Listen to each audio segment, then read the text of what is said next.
আমসত্ত্ব বানানোর জন্য আমি নিয়েছি ৭-৮টি পাকা আম। আমগুলো আমি ধুয়ে ভালোভাবে কেটে টুকরো, টুকরো করে নিচ্ছি।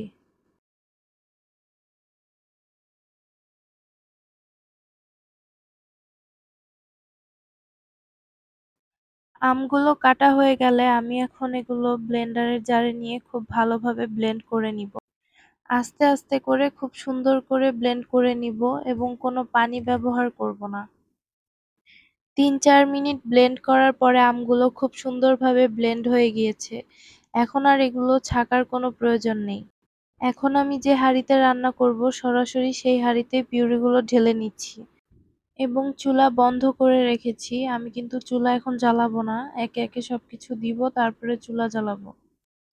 দিয়ে দিচ্ছি স্বাদমতো লবণ আর দিয়ে দিচ্ছি ভাজা জিরা আর ধনিয়ার গুঁড়ো।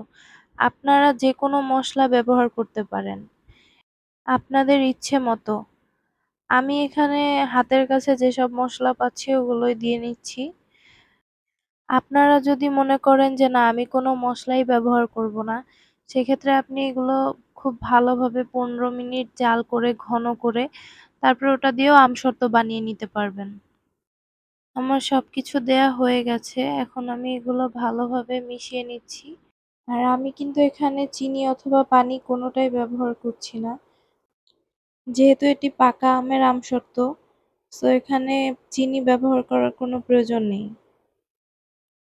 সবকিছু আমার ভালোভাবে মেশানো হয়ে গিয়েছে। এখন আমি এগুলো চুলায় বসিয়ে দিব। চুলায় বসিয়ে মিডিয়াম হাই হিটে আমি এগুলো খুব ভালোভাবে নাড়তে, নাড়তে রান্না করব।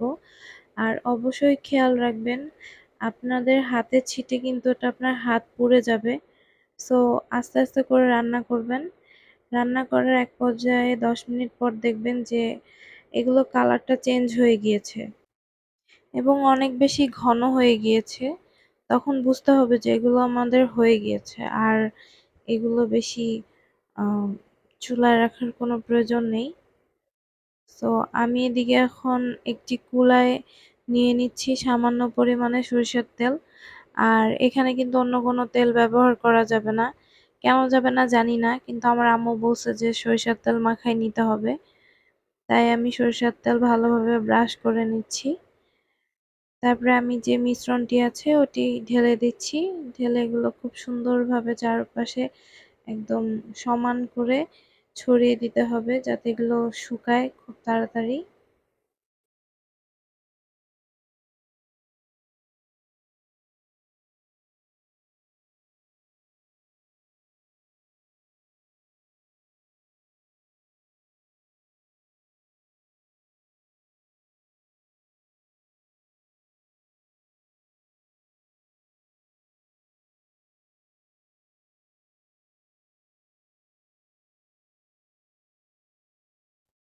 এগুলো ছড়িয়ে দেওয়া হয়ে গিয়েছে। এখন আমি এগুলো সারারাত ফ্যানে শুকাবো আর কালকে সকালে এগুলো রোদে দিয়ে দিব। একদিনে এগুলো খুব ভালোভাবে শুকিয়ে যাবে। একদিন পরে এগুলো কত সুন্দর শুকিয়ে গিয়েছে। এখন আমি এগুলো কেটে চারপাশ থেকে ছুটিয়ে আপনাদেরকে দেখিয়ে দিচ্ছি যে এগুলো কত সুন্দর ইজিলি উঠিয়ে নেওয়া যাচ্ছে। যখনই দেখবেন যে খুব সুন্দরভাবে ইজিলি এগুলো উঠে যাচ্ছে তখনই বুঝতে হবে যে আমাদের আমসত্ত্ব একদম রেডি। আর উপর থেকে দেখলেই বোঝা যাবে যে এটা একদম শুকিয়ে গিয়েছে। আর দেখেন এগুলো কত সুন্দর ২ দিক থেকেই শুকিয়ে গিয়েছে। আর এখন যে পরিমাণে গরম পড়েছে তাতে একদিনেই আমসত্ত্ব শুকিয়ে যাচ্ছে। এখন আমি এগুলো কেটে তারপরে আপনাদেরকে দেখাচ্ছি যে আমসত্ত্বটা কত বেশি সুন্দর হয়েছে। আশা করি আপনাদের কাছে আজকের ভিডিওটি অনেক বেশি ভালো লেগেছে। যদি ভালো লেগে থাকে তাহলে অবশ্যই লাইক করে তারপরে শেয়ার করে আমার পাশে থাকবেন। ধন্যবাদ। আসসালামু আলাইকুম।